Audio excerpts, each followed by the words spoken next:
Hola, ¿qué tal? Bienvenidos a Estrategias de Inversión. Tenemos al IBEX 35 atascado en la zona de 9.100 puntos, casi a punto de finalizar este mes de noviembre, con la vista puesta en el posible rally de fin de año. Vamos a ver si esto es posible o no con Roberto Moro de Acta Negocios. ¿Qué tal?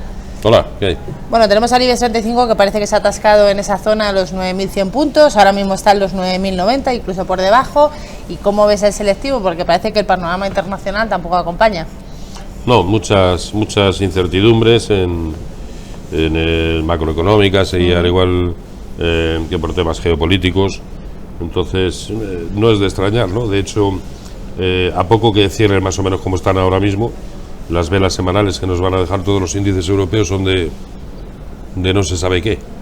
Si de continuidad del rebote, si de que el rebote ha terminado. Entonces, el IBEX, pues como usted dice, no puede con determinadas zonas de resistencia.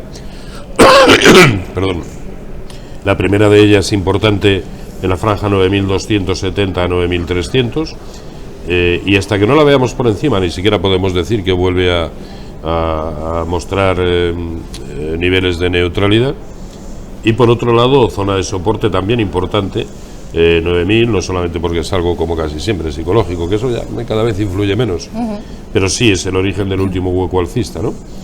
Pero es que esta es la situación también del DAX, que es el gráfico que tenemos en pantalla, hay de total indefinición, al menos en el conjunto de la semana. El Eurostoxx exactamente igual.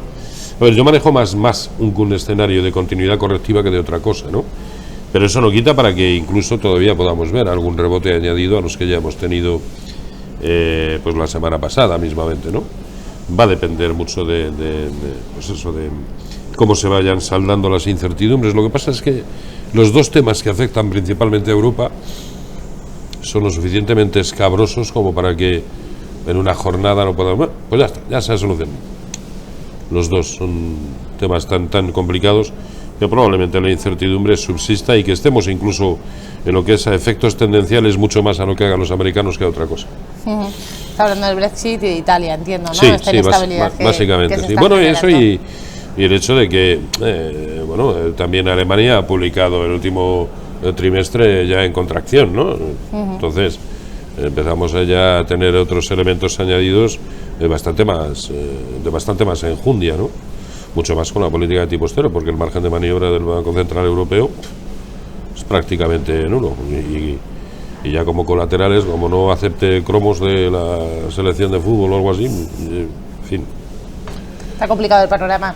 Si volvemos a la bolsa española, uno de los protagonistas de las últimas jornadas es Día, después de haber tocado mínimos históricos, lleva 2 jornadas subiendo, y yo no sé cuál es su opinión de la cadena de supermercados, si puede tener algún tipo de reacción positiva o no, y si ha cambiado algo al escenario. No ha cambiado en absoluto, ¿no? Lo único que parece querer hacer una especie de suelo con base pues en la zona de 0,65 en precios de cierre, pero también es verdad que hasta que no lo veamos por encima de 0,90 pues no podemos decir que ha finalizado la brutal corrección, ¿no? Parece mentira que hace siquiera mes y medio pues estuviera en los entornos de 2, ¿no? Y además es que voy a decir una perogrullada, ¿no? Pero todos los que se ponen a cotizar consistentemente por debajo de 1, qué poquitos salen del hoyo, ¿eh? Qué poquitos. Entonces, vamos, que no por amargarle la fiesta a nadie. Bueno, si ya están amargados, quiere decir, quienes estén en Día ya están amargados. A ver qué se hace en este contexto, ¿no? Es que debemos pensar que simplemente para volver a niveles de neutralidad tiene que subir un 150% desde los niveles actuales, ¿no? Pero además este es el típico título en el que no nos vamos a quitar hasta que sepamos algo más.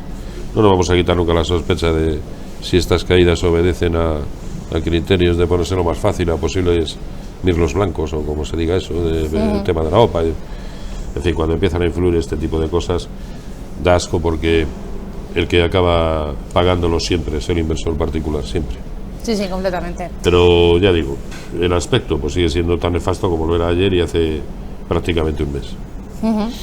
Uno de los grandes valores que sí que lo está haciendo mejor en bolsa es Telefónica. Yo no sé si crees que la Teleco ha dejado la mala racha atrás y si la podemos verla a cotizar por encima de esos 8 euros. A ver, de manera momentánea sí parece, ¿no? De hecho, ahora mismo es realmente complicado ver títulos en el mercado español susceptibles de entrar en compras. Yo mencionaría Red Eléctrica porque está en una secuencia de máximos históricos que parece no tener fin.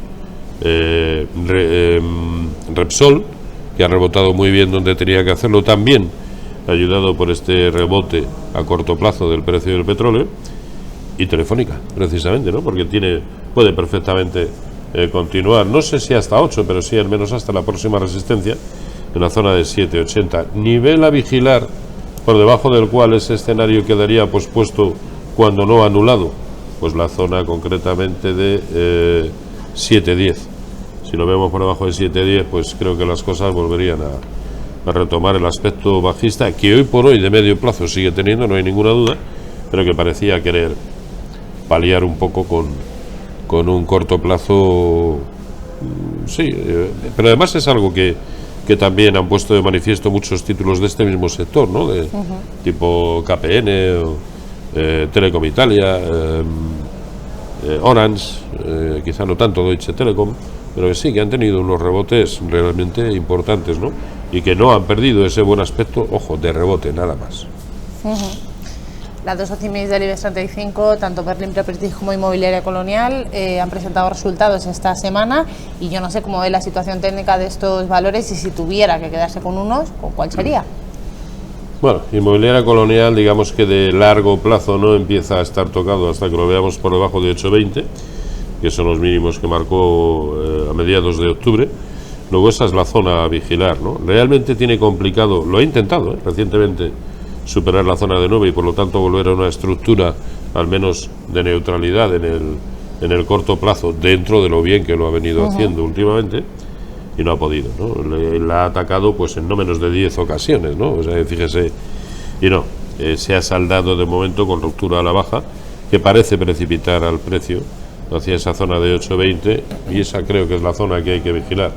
En cuanto a Merlin Properties, y ahora en cuanto veamos el gráfico, pues a ver si con cuál de los dos podríamos. Bueno, Merlin, mientras permanezca por debajo de 11,50, es que la estructura de medio plazo está muy dañada, ¿no? Entonces cada vez ha perdido los 11,50 y desde entonces ha tenido 1, 2, 3, 4 aproximaciones a los 11, a esa zona 11,50, y de momento no está pudiendo. A ver, yo no me quedaría con ninguno, pero de hacerlo con alguno sería con Inmobiliaria Colonial más que con Merlin Properties. Parece abocado, sobre todo si se da el escenario general que yo contemplo como más probable, parece más abocado a buscar soportes que resistencias. Antes estábamos comentando la dificultad que tenía la bolsa europea para subir, teniendo en cuenta el frenazo que había subido las bolsas estadounidenses, sobre todo por las tecnológicas y por los valores tecnológicos. Hemos visto a Apple sufrir mucho a pesar de la subida que ha tenido esta última noche, pero también ha sufrido Facebook y Google. Yo no sé cómo ve estas famosas FANG, y si cree que puede haber un cierto agotamiento en los índices americanos de la mano precisamente del tecnológico, del Nasdaq. Probablemente sea eso lo que está sucediendo, ¿no? Veremos si con un horizonte mayor, que yo creo que sí, pero es verdad que a corto plazo el detonante de las caídas de los índices ha sido el hecho de que, a ver, prácticamente todos ya se habían ido por debajo de sus soportes de corto y casi medio plazo. El único que faltaba por confirmar era Apple, y ya lo hizo, ¿no?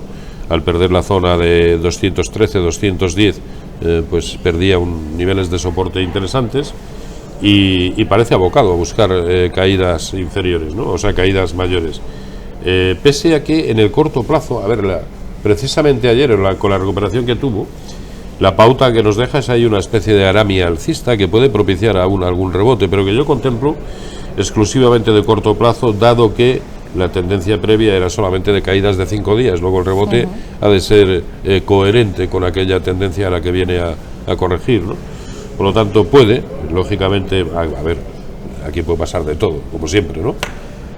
Puede rebotar un poco, pero yo creo que sí, la estructura de medio plazo ya está más que comprometida. El precio con respecto a lo que fue el último gran impulso alcista, que nació en la zona de 180, ya se ha ido muy por debajo del 0,618% de Fibonacci, lo que me hace pensar que como mínimo va a ir a corregir al movimiento que se inició en los entornos concretamente de 150, y por lo tanto ahora mismo está en el 0,5 de ese movimiento, y la zona brutalmente importante 181. ¿Por qué? Porque no solamente es el 0,618 de Fibonacci de lo que comenzó en 150, sino que es un soporte horizontal tremendo, ¿no? Luego esa es la zona donde probablemente se desencadene alguna batalla, y de su resultado sabremos el próximo movimiento tendencial. Todo esto enmarcado dentro de una secuencia que a mí ya sí me parece bajista, incluso de cualquier plazo que hablemos, ¿no? Pero eso no es más que un escenario el que yo tengo en la cabeza, que no tiene ni mucho menos por qué cumplirse, y por lo tanto vamos a ir poco a poco viendo aquellos niveles muy importantes, cómo se comportan los precios sobre ellos, ¿no? Pero sí es verdad que lo que ahora ya han dado en denominar las FANG, Facebook, Amazon, Netflix y Apple, Google. Netflix y Google, sí han sido sin duda los catalizadores de las caídas actuales de los mercados americanos, y por ende, y en Europa tenemos otros problemas también, también de los europeos, ¿no? Otra cosa es que nos lleguemos a plantear, porque Europa viene cayendo desde hace un año, prácticamente. Sí, sí. Entonces, a lo mejor es que la corrección de largo plazo ya ha comenzado. Podría perfectamente estar sucediendo, ¿no? Y si creemos que la corrección total ha de durar 2 años y medio aproximadamente, pues es que Europa probablemente ya lleve uno. Y a lo mejor nos encontremos en un contexto en el que, y me olvido de temas macroeconómicos en el momento actual, a lo mejor vamos a asistir a un periodo prolongado en el que los índices americanos caigan bastante más que los índices europeos, ¿no? Porque no lo hicieron también los europeos en las subidas, y porque ya llevan bastante más penado que los índices americanos, ¿no? Pero como digo, el tiempo lo dirá. Ahora sí, yo creo que los FANG sí han supuesto el catalizador, sí. Vamos a quedar con este escenario y esperemos que no sea el inicio de esa gran corrección, ¿no? Bueno, o sí.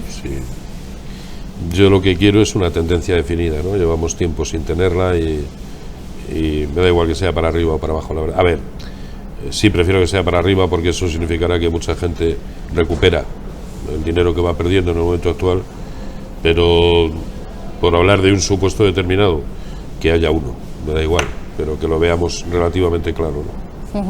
Nos quedamos con esa visión, Roberto Moro, de Acta Negocios. Como siempre, un placer tenerla Igualmente, aquí. hasta otra. Y ustedes recuerden estrategiasdeinversión.com para seguir las opiniones de los mejores analistas expertos.